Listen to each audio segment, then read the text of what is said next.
માં વગરના 7 દીકરાઓ છે, એક ભાઈ છે અને 6 નાની નાની બહેનો છે।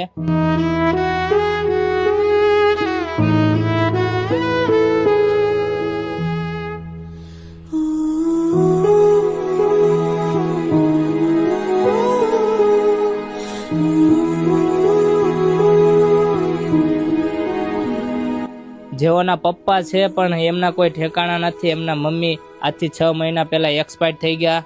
આ છોકરાની ઉંમર છે 15 વર્ષ। છોકરાની